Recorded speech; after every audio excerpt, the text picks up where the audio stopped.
Hey number ones, welcome back to my channel. This is the Metatron speaking, and today we're going to look at a weird history again. We kind of reacted to one of their videos recently, and usually I'm not a big fan, but the last time we did a reaction, and you'll find a link in the description, it actually went well. I kind of liked what they said, mostly agreed, only occasionally disagreed, which is kind of it's a nice change, I suppose. So we'll see what happens today, because I mean the topic is interesting.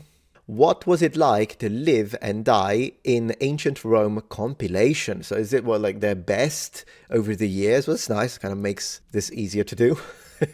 Slave labor was a huge aspect of Roman life, and the Republic depended heavily on free work from human beings who had no rights, no possessions, and were left at the whims of their masters to be worked to death, starved, tortured, and sometimes even killed for the sake of enjoyment. Sure, you may have seen... No, we're not starting strong. No, we're not starting strong.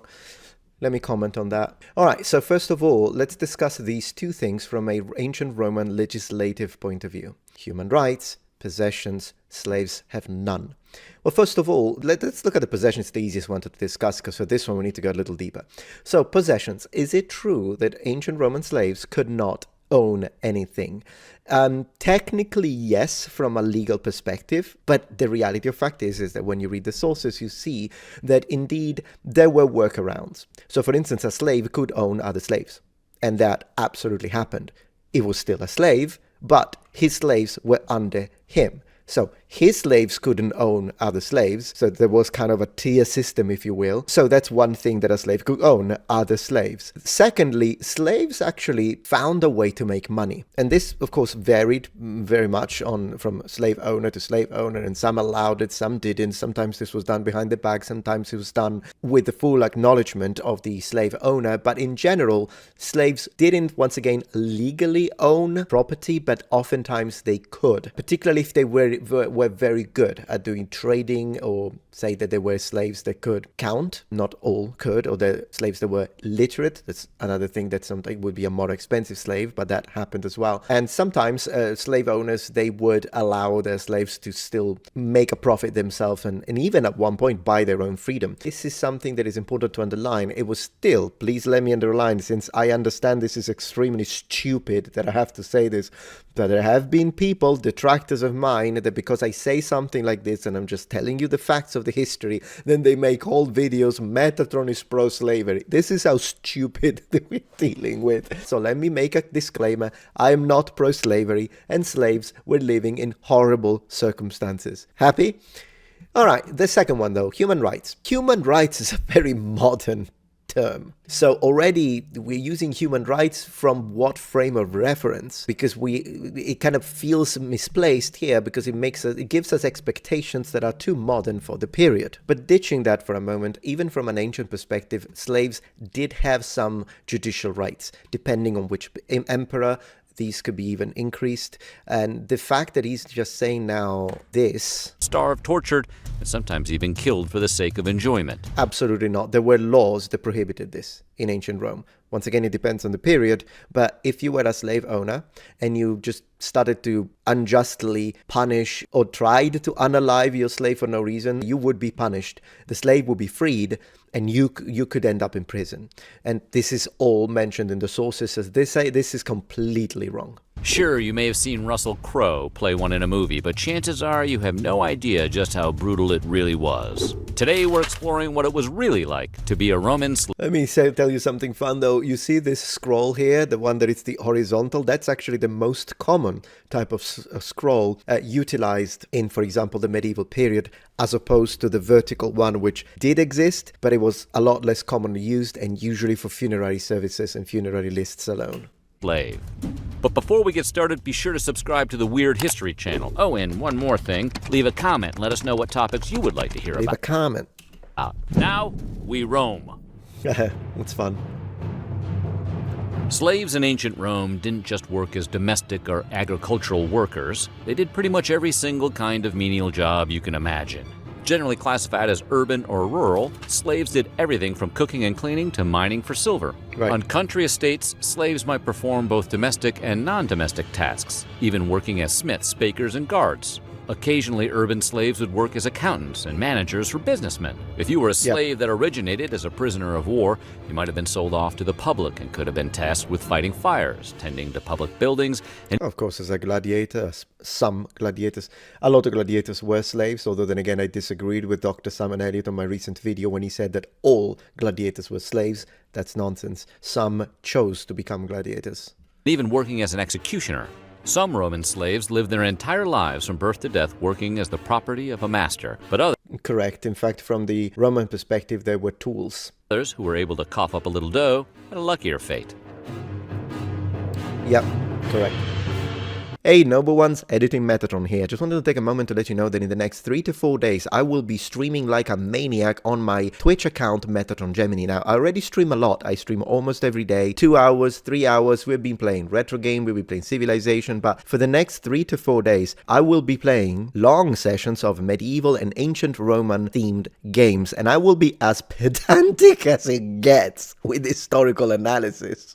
Course. So we're gonna play modded Skyrim, playing as an Imperial with ancient Roman period accurate gear. Yeah, that's a mod. I'll play Kingdom Come Deliverance 1 as we are waiting for the next one. We'll play Civilization 6, Hellish Quartz, Manor Lord. I got a list. Heroes of Might and Magic 3 and 5, Oblivion, Morrowind, Defender of the Crown for Amiga 500. We'll play Valheim, Baldur's Gate, Dragon's Dogma games, Dungeons and Dragons games, original Diablo. And not only is it gonna be really fun, but it's the end of the year bonus round. So if at any point you were thinking, hey, I'd like to get the subscription to support Metatron as a streamer, well, you can get a bonus gift sub and save up to 30% on new subs until the 2nd of January. So it is very likely that right now you're watching this video, I'm already live, so click the link in the description, come check it out. It's gonna be fun. And to all those of you who have already used your Prime membership, a lot of people, I've been getting like 30 subs a day, almost. A lot of people are using the Prime subscription, and I'm so humbled and grateful for that. It's like there are so many good streamers, and people for some reasons choose to use their Prime membership on me. I don't even know what I'm doing, but it's fun. It is fun. So come check it out. Link in the description. Back to the video. The oldest and easiest way for a slave to achieve freedom was simply being given freedom by one's master. Perhaps Yes, and it did happen, by the way. Or sometimes it's not the only way. I don't know. Did he say the only? I don't know if he said the only. I don't want to attack the guy for no reason. It's sometimes when the master would die, if there was no one else, like a son that could inherit the slaves, it was customary to let them free. in a will, although some sort of ceremony or payment usually went along with it. Some folks became slaves by selling themselves into servitude to repay Exactly. their debts over a certain amount of time. If that was the case, you'd be freed as soon as your contract was complete. Slaves could also accumulate money by giving up peculium, or account, that they controlled while under the authority of a master. This type of wealth could be land or currency, and although it was technically still under the control of the master, slaves could use this as a tool to purchase their freedom. After buying their freedom, slaves didn't just magically become full-fledged Roman citizens, though. No, of course, you have the levels are like slave, freedman, freeman, citizen, patricians, like you have all of the, After the process of manumission, aka buying your freedom, these former slaves were more like conditional citizens and became clients of their former owners. They were also restricted from taking public office. And if you were under the age of 30 and Yeah, there were quite a lot of, in fact, it's not just the slavery part, not that that's what he's saying, but there were quite a few things that you couldn't do if you wanted to maintain an image that would be congruent with becoming a public officer in all sorts of different, that's the same in ancient Greece, by the way. And some of these also have to do with sexuality. wanted to buy your way out of servitude, you were completely out of luck. According to the Roman jurist Gaius, slaves under the age of 30 could not be freed during the 1st century CE. Being a slave was cruel and unbearable during any time period, and the Roman slaves were no exception. Slaves who were considered property of the masters were expected to behave, and if they didn't, the consequences were nightmare fuel. In Maniacomi by Plautus, the 2nd century playwright attributes the following words to Messenio, a slave: stripes, fetters, the mill, weariness, hunger, bitter cold, fine pay for idleness. That's what I'm mightily afraid of. Surely, then, it's much better to be good than to be bad. I don't mind tongue lashings, but I do hate real floggings. Of course, absolutely. Once again, though, you couldn't just punish slaves at your own will without any repercussion. Of course, if this was hidden, but then again, domestic violence is a problem, slave or not.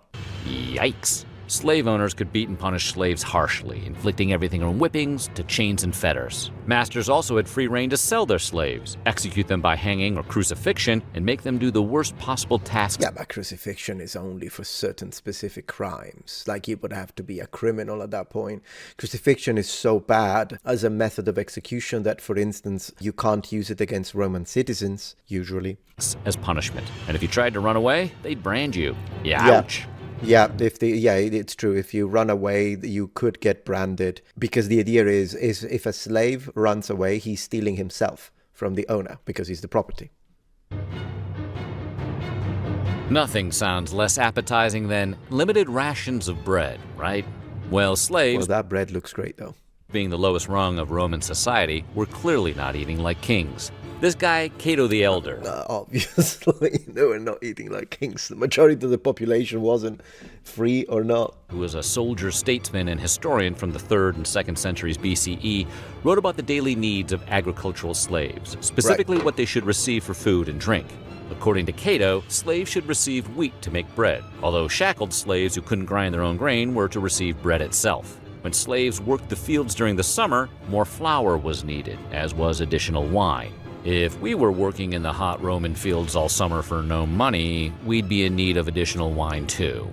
I agree. The fact that they were given wheat actually is interesting, because wheat was normally the basis for a lot of the food used and consumed by the Roman legionaries. They would transform it into bread. They could transform it into a sort of hard tack that was easier to bring with you, and then it would last for longer because it's dehydrated.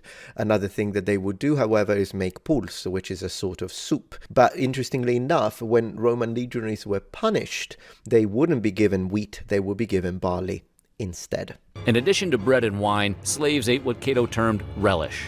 This Roman relish, however, was not exactly what you'd find on a baseball stadium hot dog. Okay, now I'm hungry.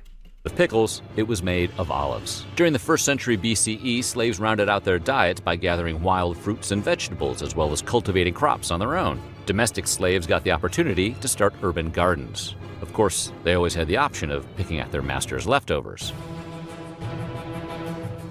Yeah, let's go for the... I like that he says some slaves, but let's see how he's going to address it. Slaves functioned as a coerced unpaid labor pool. Some enslaved men and women got to join the ranks of criminals and prisoners of war in the gladiator ring.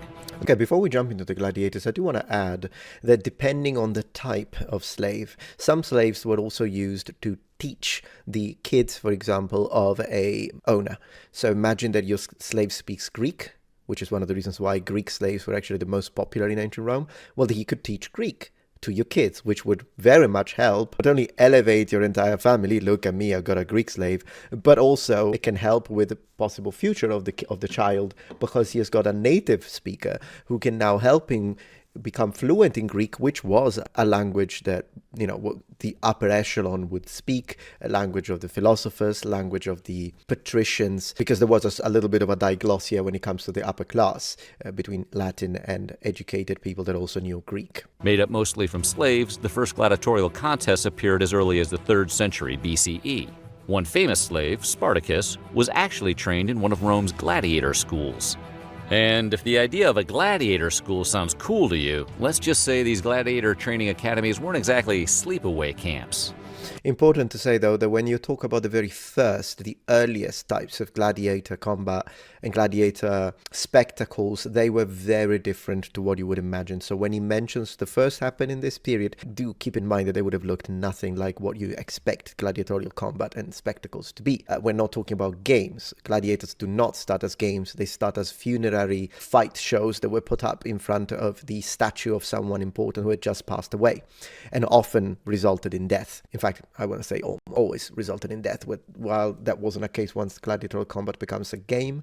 I am producing, however, a dedicated video on the truth and origins of the gladiators, so that will be posted soon. So I'll go into the details on that one, because we'll look also at the Etruscan forms of gladiator combat and compare them to the Romans. Gladiators in training were treated more or less like prisoners, but did receive food, medical attention, and specialized apparatus training. More like investments than human beings, these performers weren't slain very often. They were too valuable, according to archaeologist Wolfgang Neubauer. Okay, good. Very nice. Former slaves also volunteered to be gladiators. Okay, good. So basically, Weird History is doing a much better job than top historian Simon Elliott. With limited opportunities after buying their freedom, aka manumission, they essentially gave themselves back to servitude, swearing a gladiatorial oath to be burned by fire, bound by chains, to be beaten, to die by the sword. Even though that's correct, that's the sacramentum, that's what it's called, the promise. Some people misuse that and misinterpret that to then come up with this idea that we see on both Gladiator and Gladiator 2 movie, which is the branding with fire, so that you get marked on the shoulder, and now this is a slave branded by iron and fire. That's not what that sacramentum means. It's just most likely discussing the possibility of being punished, and you accept that, but it does not. That's the only basis that they use for that. So the idea that they were branded with fire, no. It was criminals, and it was sometimes slaves that were branded by fire, not gladiators. But that's not what he's saying. I was just saying to connect to it. Okay, for an oath, we've got to admit, the gladiator oath is pretty hardcore. I agree. But you got to imagine conditions for freed slaves had to be pretty terrible if they were earnestly volunteering to fight to the death. But then again, it's not always to the death, and you just said that. So you're kind of contradicting yourself at that point. Maybe I'm being a bit pedantic, but then again, pedantic is my middle name. But to be honest, like it's not that they're willing to fight for the death. They're willing to fight with the possibility of death because it's a way to make money. You could become popular, particularly if you're good at it or you've got the body for it. It's also a way to come out of debt. If everything goes well, you'll be free again. You might be famous and get women and get money. Or you could perform terribly and hate every minute of it, or you could die. Absolutely. One thing that urban and rural slaves had in common was that they both lived in rooms that were typically far removed from their masters and overseers. Domestic servants still lived in their master's house, sometimes even sleeping close enough to tend to his or her needs overnight. Yes. But there was a decided effort to keep slaves separate from free men and women. Typically, a slave's quarters would be located near storage facilities and were usually shared with other slaves. Imagine a bunk bed next to a garage, but Roman.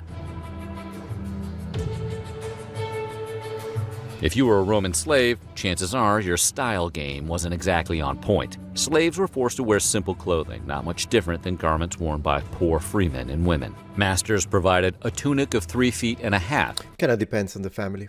And a cloak once in 2 years. If you had a long torso, seems like you'd be out of luck. Also, once in 2 years, I'm not sure what that means. Good shoes should be given. Imagine only getting 1 pair of shoes every 2 years.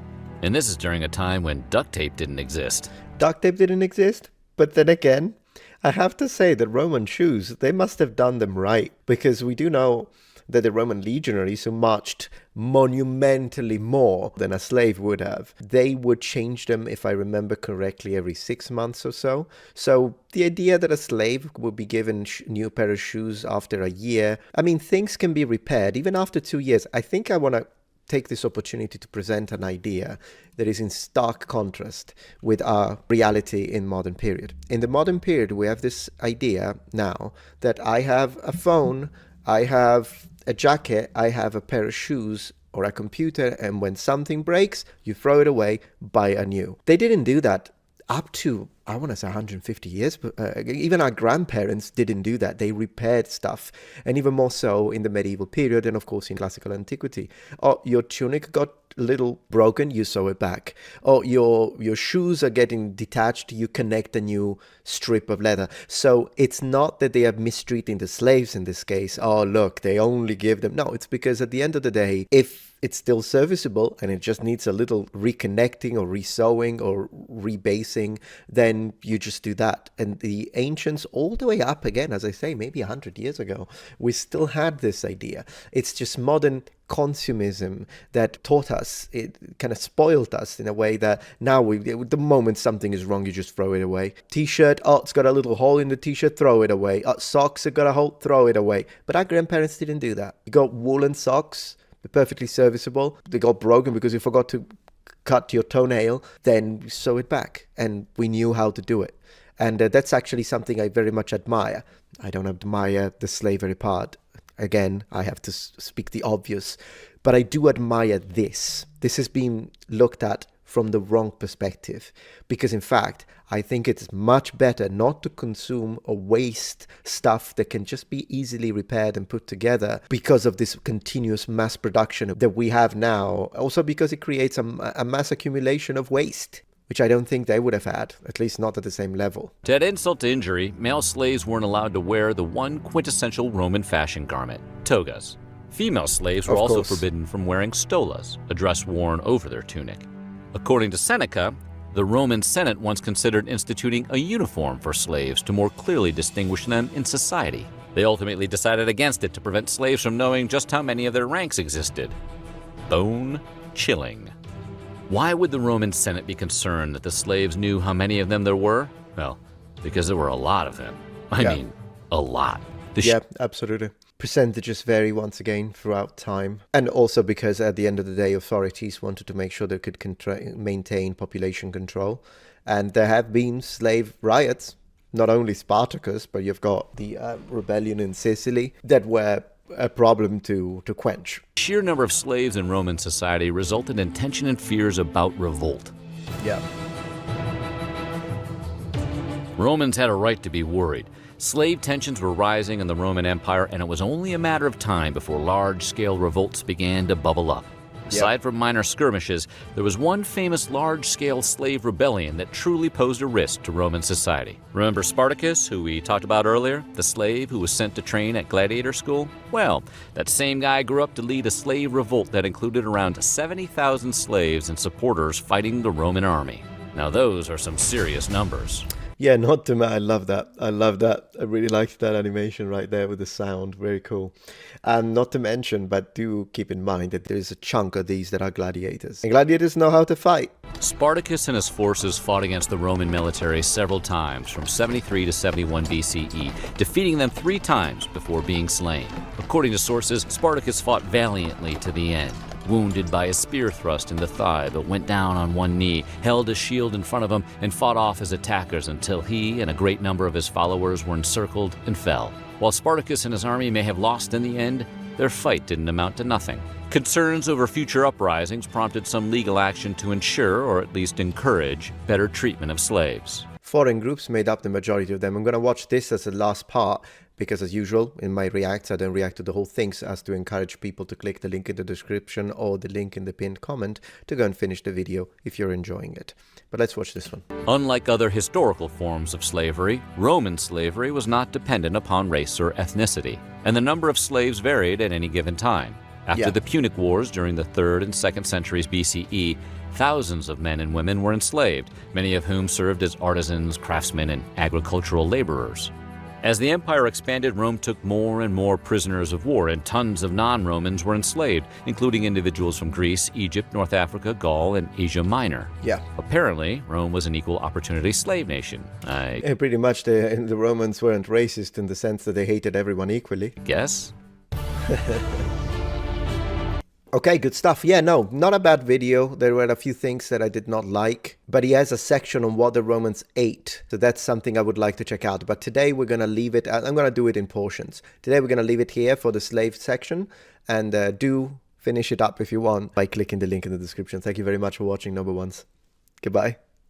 If you're enjoying this video so far, please take a moment to check out my Patreon page. With as little as a $5 support, you can help us ensure that we can continue to produce high quality and high researched content. And at the same time, you get access to polls, extra videos, unlisted streams, and much more. Thank you so much.